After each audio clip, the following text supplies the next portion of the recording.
Pada 3 November 2021 lalu, kepolisian berhasil meringkus modus kejahatan baru dengan kedok investasi bodong alat kesehatan. Dengan kerugian mencapai 1,2 triliun, kasus penipuan kali ini menjadikan penipuan terbesar yang memakan banyak korban. Salah satu sektor yang tumbuh di situasi pandemi COVID-19 ini adalah sektor kesehatan. Produksi alat-alat kesehatan sedang digenjot di setiap belahan dunia sebagai bentuk penanganan cepat tanggap terhadap penyebaran virus. Situasi ini menyebabkan beberapa investor berbondong-bondong untuk berinvestasi pada alat kesehatan. Namun karena tergiurnya iming-iming dari oknum tak bertanggung jawab, banyak dari mereka yang terjebak pada investasi bodong suntik modal alat kesehatan ini. Pada 3 November 2021 lalu, kepolisian berhasil meringkus modus kejahatan baru dengan kedok investasi bodong alat kesehatan. Pada 13 Desember muncul kembali berita tentang investasi bodong berkedok investasi alat kesehatan. Investasi bodong alat kesehatan ini terkait dengan pemberian suntikan dana ke pabrik-pabrik alat kesehatan. Modusnya dengan menarik investor untuk pembiayaan alat-alat kesehatan terkait COVID-19 seperti investasi pada APD, masker, antigen, dan lain sebagainya. Total kerugian mencapai hingga 1,2 triliun rupiah. Penipuan investasi alat kesehatan ini diperkirakan merupakan kasus penipuan terbesar yang memakan banyak korban. Lantas apa sajakah upaya yang dilakukan pemerintah untuk menghentikan investasi bodong yang kian marak? Dan apa yang harus kita lakukan untuk menghindari jerat investasi bodong? Saksikan pembahasan selengkapnya dalam IDX First Session Closing. Ya pemirsa, itu dia berita yang ramai di media sosial, juga ramai diperbincangkan oleh banyak orang. Lagi-lagi pemirsa ya, hadir investasi bodong, tapi kali ini kedoknya dengan suntik modal alat kesehatan. Dan korbannya ini juga banyak sekali, ya, tidak hanya 1-2 orang, tapi ratusan bahkan ribuan korban yang tersebar di seluruh Indonesia. Dengan total kerugian ini mencapai 1,2 triliun rupiah pemirsa. Bayangkan di masa pandemi COVID-19 ini ekonomi kita pun belum sepenuhnya pulih, tapi sudah ada penipuan lagi yang berkedok suntik modal alat kesehatan dengan kerugian mencapai 1,2 triliun rupiah. Tentunya dana tersebut bukan jumlah yang sedikit begitu ya pemirsa. Bahkan tadi juga sudah disampaikan bahwa penipuan kali ini menjadi penipuan yang memakan banyak korban dan juga menjadi penipuan terbesar pemirsa. Jadi modusnya ini adalah si pelaku atau penipu ya menjelaskan investasi kepada korbannya untuk bersama-sama join gitu ya, menyuntikkan atau mensuplai alat-alat kesehatan seperti contohnya mungkin antigen, kemudian PCR dan juga APD kepada pemerintah. Katanya sih pemerintah membutuhkan alat-alat kesehatan dengan jumlah yang cukup besar, jadi karena pemerintah butuhnya besar gitu ya, akhirnya si pelaku ini melakukan sistem kolektif gitu ya, dari satu orang ke orang lainnya dengan sistem seperti MLM gitu ya, cari kaki mengumpulkan modal, padahal dibalik itu semua adalah ya itu palsu gitu, itu adalah investasi bodong, bukan investasi yang sesungguhnya nih pemirsa ya. Dan ternyata memang korbannya juga sudah banyak sekali dan tidak sedikit para korban yang dari berbagai daerah gitu ya akhirnya melapor ke pihak-pihak berwajib ya seperti ke kepolisian dan juga ke Bareskrim. Dan sejauh ini memang sudah ada beberapa pelaku yang ditangkap nih pemirsa, karena balik lagi korbannya ribuan orang dan kerugian materi yang disebabkan ini mencapai 1,2 triliun rupiah pemirsa. Dan sebenarnya bagaimana sih cara investasi bodong suntik modal alat kesehatan ini bekerja dan sudah sejauh apa nih prosesnya ya, penanganan hukumnya itu sudah sejauh apa? Kita simak informasi lebih lengkapnya lagi pemirsa dalam tayangan berikut ini. Dia selalu open slot ke kita, ada project A, B, C, dan D. Project A ini nilai modalnya sekian, keuntungannya sekian, dan akan cair tanggal sekian. Ketika ditanya apakah ada SPK-nya, sorry saya sudah lihat SPK-nya tapi tidak bisa di-share karena itu confidential dan lain sebagainya, selalu beralasan seperti itu. Terakhir ke beliau ketika saya sudah tarik modal dan segala macam, terkesan sedikit memaksa, jadi minta tolong ke saya terus untuk cari dana begitu. Nah, saya banyak sekali yang sudah saya tolak, tapi uang saya masih ada di dalam, masih ada banyak. Kami memberikan ini, sudah melaporkan secara resmi kepada kepolisian. Kami berharap polisi segera mengusut tuntas atau menangkap si pelaku agar tidak terjadi keresahan. Dia memanfaatkan situasi COVID-19 ini untuk melakukan penipuan. Ada proyek pengadaan APD, ternyata sampai sekarang tidak ada kelihatan APD itu. Termasuk ada PCR, termasuk ada APD, termasuk ada antigen. Ya pemirsa, jadi berdasarkan tayangan yang sudah kita saksikan bersama, sistemnya ini adalah seperti open slot gitu ya, dengan modal yang ditawarkan, kemudian return yang ditawarkan juga cukup tinggi dan dalam waktu yang singkat. Mungkin dibalikin modal dan keuntungannya itu hanya sekitar 2 sampai dengan 4 minggu saja. Tapi kalau kita berpikir dengan logis gitu ya pemirsa, mana ada investasi yang memang returnnya ini cukup tinggi tapi dibalikin atau dikeluarkan lagi keuntungannya itu cukup cepat gitu ya. Jadi ini terkesan memang sangat-sangat penipuan gitu ya, investasi bodong pemirsa. Dan ada beberapa faktor kenapa sih hingga saat ini banyak sekali masyarakat yang masih tertipu atau masih ikut-ikutan investasi bodong pemirsa. Yang pertama adalah karena literasi keuangan masyarakat Indonesia ini masih cukup rendah. Jadi ada beberapa golongan masyarakat yang mungkin masih sulit untuk membedakan mana sih yang investasi asli dan mana sih yang investasi bodong atau hanya penipuan belaka. Kemudian faktor yang berikutnya pemirsa, ini merupakan kelemahan masyarakat yang mudah tergiur dengan return yang cukup tinggi gitu ya. Tapi sebenarnya kadang-kadang hal ini juga bisa dialami oleh semua orang. Contohnya, contoh kecil atau contoh simpelnya aja, ketika kita ingin membeli suatu barang ya dengan harga yang murah, kemudian dapat barang dengan kualitas yang bagus, itu kan kita akan tergoda gitu ya. Sama dengan halnya investasi bodong ini, ketika ditawarkan ikut slot tersebut gitu ya dengan harga mungkin ya berbeda-beda ya, ada yang mungkin ratusan ribu, kemudian jutaan hingga puluhan juta rupiah, dan pasti ketika kita ikut slotnya semakin banyak, keuntungan yang dijanjikan juga akan semakin banyak. Padahal dibalik itu semua itu adalah bodong atau ya penipuan gitu pemirsa.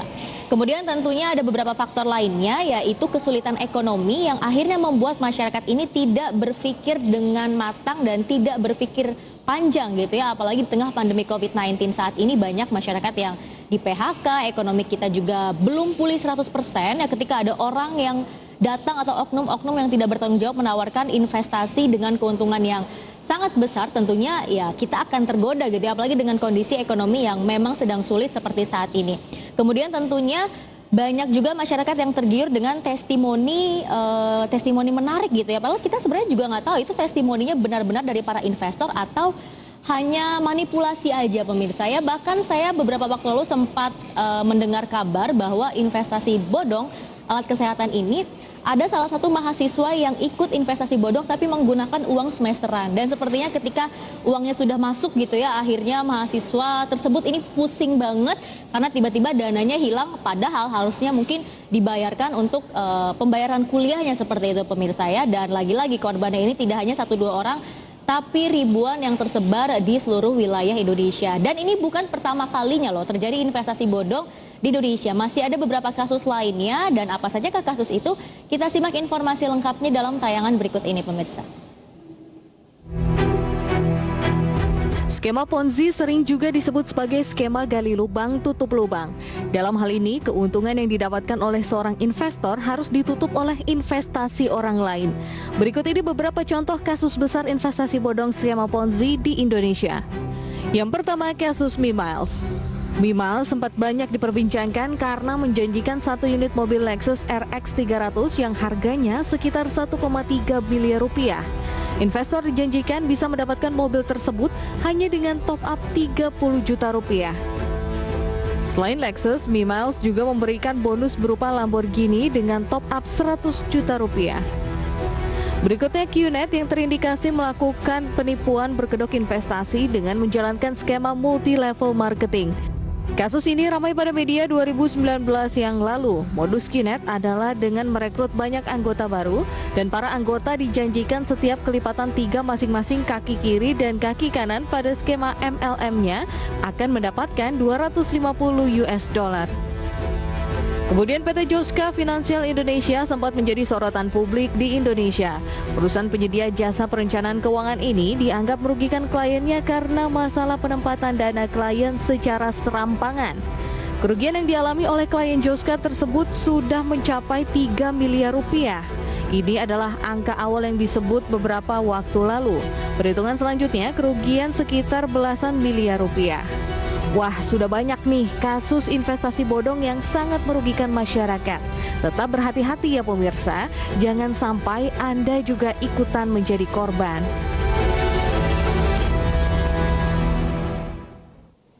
Ya pemirsa, ternyata investasi bodong di Indonesia tidak hanya terjadi 1 atau 2 kali, bahkan sudah berkali-kali begitu ya. Dan kalau kita cermati lebih jauh lagi, dalam 10 tahun terakhir nih pemirsa, kerugian yang disebabkan oleh investasi bodong ini mencapai sekitar 117,4 triliun rupiah ya. Dan sebenarnya menurut saya sendiri, investasi bodong ini tidak hanya merugikan dari sisi materi saja, tapi juga merusak hubungan sosial. Kenapa saya bisa berkata seperti itu pemirsa? Karena ada beberapa teman saya yang akhirnya ikut investasi suntik modal alat kesehatan gitu ya. Dari awalnya mungkin dari teman ke teman gitu ya, hubungannya baik, tapi ketika tiba-tiba mereka berinvestasi dengan harapan uang mereka akan kembali lebih banyak lagi beserta returnnya gitu ya. Tapi tiba-tiba uangnya hilang, akhirnya jadi seperti main salah-salahan gitu ya. Bahkan tidak sedikit dari mereka ini memproses masalah tersebut ke jalur hukum atau ke ranah hukum pemirsa. Dan memang ini yang sangat disayangkan ya. Kalau kita lihat lebih jauh lagi, artinya dari investasi bodong ini ya nggak cuma ngerugiin materi, tapi juga merusak hubungan sosial dari satu orang dengan orang lainnya pemirsa. Dan tentunya ada beberapa cara atau tips yang bisa kita jalankan supaya kita ini tidak terjerat investasi bodong pemirsa. Tips atau cara yang pertama adalah Anda harus mengecek terlebih dahulu ya rekam jejak dari perusahaan tersebut. Nah, tidak jarang ya atau bahkan mungkin sebagian besar nih masyarakat Indonesia kan sudah menggunakan smartphone ya. Tahu menggunakan internet dan juga teknologi. Jadi dimanfaatkan internet dan teknologinya tersebut, smartphone-nya, untuk googling atau cek and recheck dulu nih ketika ada seseorang yang menawarkan kita investasi dengan return yang cukup tinggi dan waktu pengembalian modal atau dananya itu cukup singkat. Ini perlu dipertanyakan ya, apakah memang perusahaan tersebut benar-benar perusahaan yang menyediakan investasi ya, bukan penipuan atau hanya penipuan atau investasi bodong semata pemirsa. Kemudian cara yang kedua ini adalah kita juga harus bisa mempelajari perusahaan tersebut dalam mengelola dana investor. Kalau sekiranya perusahaan tersebut memang kelihatannya tertutup gitu ya, tidak transparan, tidak terbuka dalam penyampaian pengelolaan dana investor, ini patut dicurigai. Jangan-jangan di balik modus investasi tersebut ini ada hal yang mencurigakan atau hal yang salah begitu ya. Kemudian jangan FOMO atau fear of missing out. Nah, artinya ini kita jangan mudah ikut-ikutan nih pemirsa ya. Ketika kita lihat ada teman kita yang mungkin lagi asik ikut investasi tapi kita tidak benar-benar paham ya fundamentalnya gitu ya, atau kita tidak tahu benar-benar ini investasi yang asli atau investasi bodong, itu lebih baik jangan ya. Kita harus cari tahu dulu, kita cek and recheck tadi mulai dari rekam jejak perusahaan, kemudian bagaimana perusahaan tersebut mengelola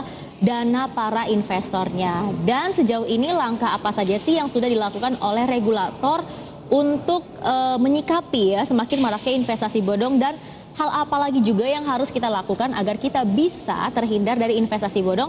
Kita simak informasi lengkapnya dalam tayangan berikut ini pemirsa. Apa yang dilakukan oleh Satgas Waspada Investasi? Yang pertama adalah tindakan preventif, pencegahan, dengan melakukan edukasi kepada masyarakat, sosialisasi, untuk memberikan pemahaman kepada masyarakat mengenai bahayanya investasi ilegal. Dan kami menyampaikan tips kepada masyarakat agar tidak terjebak di investasi ilegal, yaitu dengan mengenali 2L, legal dan logis. Apabila ada penawaran-penawaran investasi yang menunjukkan dengan imbal hasil tinggi, cek legal dan logisnya. Legal artinya cek izinnya, izin badan hukum, izin kegiatan, izin produknya. Kalau tidak ada jangan diikuti. Yang kedua logis, rasionalitas imbal hasil. Kita lihat bagaimana mereka memberikan imbal hasil yang tidak wajar. Misalnya memberikan bunga 1% per hari. Ini adalah sesuatu yang tidak masuk akal. Jadi cek legal dan logisnya. Kemudian tindakan yang lain yang dilakukan oleh Satgas Waspada Investasi adalah tindakan represif. Kami melakukan pemblokiran situs web aplikasi investasi ilegal.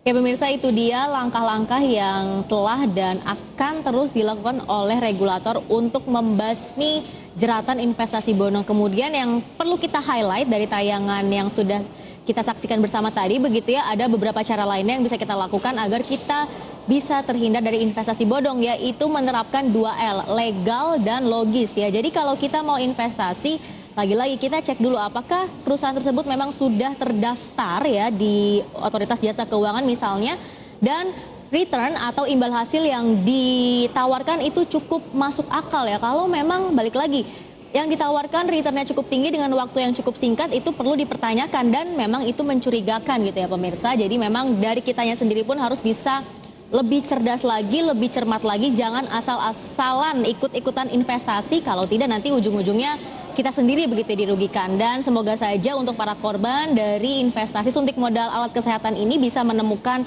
satu titik terang dan hanya bisa kembali lagi, dan semoga masalah bisa cepat teratasi pemirsa. Dan tetap